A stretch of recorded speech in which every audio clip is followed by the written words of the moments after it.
हमारे कॉलेज का ट्रिप जा रहा था, तो मैंने सोचा मैं भी साथ चलता हूँ। जाके सर से बात की तो सर ने कहा कि वहाँ पर सिर्फ टैलेंटेड बच्चों की ज़रूरत है। अलग अलग कॉलेज से बच्चे आए हुए होंगे, हमारा उनसे कंपटीशन होगा जो किसी भी चीज़ में हो सकता है। तो तुम बताओ तुम्हारे अंदर कौन सा टैलेंट है। मैंने कहा कुछ खास तो नहीं, लेकिन हाँ मैं फिल्मी टाइप बंदा हूँ, वहाँ पर कहानियाँ सुना सकता हूँ। सर ने कहा किस किस्म की।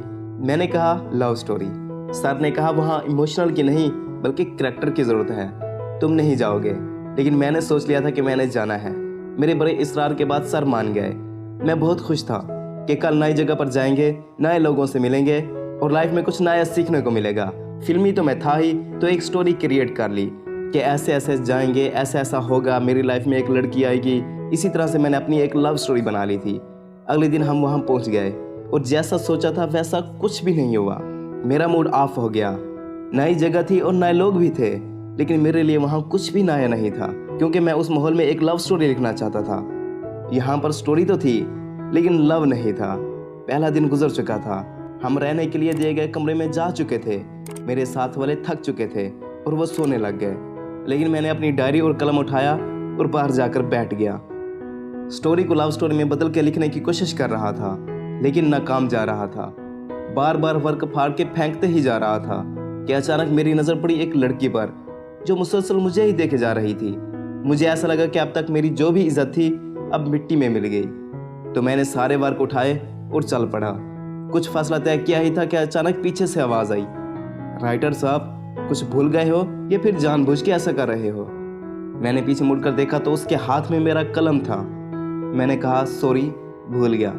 कलम लिया और अपने कमरे में चला गया।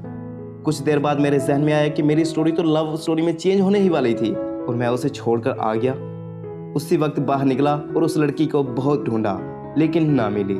रात बहुत हो चुकी थी तो मैं जाकर सो गया। अगले दिन सबको एक हॉल में बुलाया गया और पूछा कोई स्टेज पर आना चाहता है। तो मैंने फट अपना हाथ खड़ा किया, ये सोचकर कि शायद स्टेज पर जाकर मैं उसको दोबारा देख पाऊंगा, शायद मेरी स्टोरी को एक टॉपिक मिल जाएगा। स्टेज पर जाने के बाद मुझसे पूछा गया कि तुम क्या कर सकते हो। तो मैंने कहा मैं एक कहानी से इन सबको रुला सकता हूँ, और सब मुस्कुराने लग गए। तो मुझे कहा गया 5 मिनट में सबको रुला के दिखाओ। तो मैंने एक कहानी सुनाना शुरू की कि मारिया का आना, प्यार बढ़ जाना, दिल टूटना और फिर बिछड़ जाना। सब मेरी तरफ इस तरह मुतवज्जे हो चुके थे कि पूरे हाल में सिर्फ सांस की ही आवाज़ आ रही थी, बाकी खामोशी थी। मेरी कहानी ने उनको रुलाया तो नहीं, लेकिन रुलाने के करीब पहुंचा दिया था। मुझे अच्छी दाद भी दी गई, हमारे कॉलेज का नाम भी लिया गया और मुझे एक छोटा सा इनाम भी दिया गया। मैं वापस आके खड़ा ही था कि अचानक मेरे पीछे से आवाज़ आई, राइटर साहब कुछ भूल गए हो या फिर जानबूझ के ही ऐसा कर रहे हो। मैंने पीछे मुड़कर देखा तो वही लड़की खड़ी थी और इस बार उसके हाथ भी खाली थे और वो मुझसे कहने लगी ये स्टोरी किसने लिखी है। मैंने कहा मैंने खुद। तो अपना नाम भी बता देते। ओह सॉरी, भूल गया। इस तरह शुरू हुई हमारी लव स्टोरी, जो कि बड़ी ही इंटरेस्टिंग है। फिर कभी आपको सुनाऊंगा।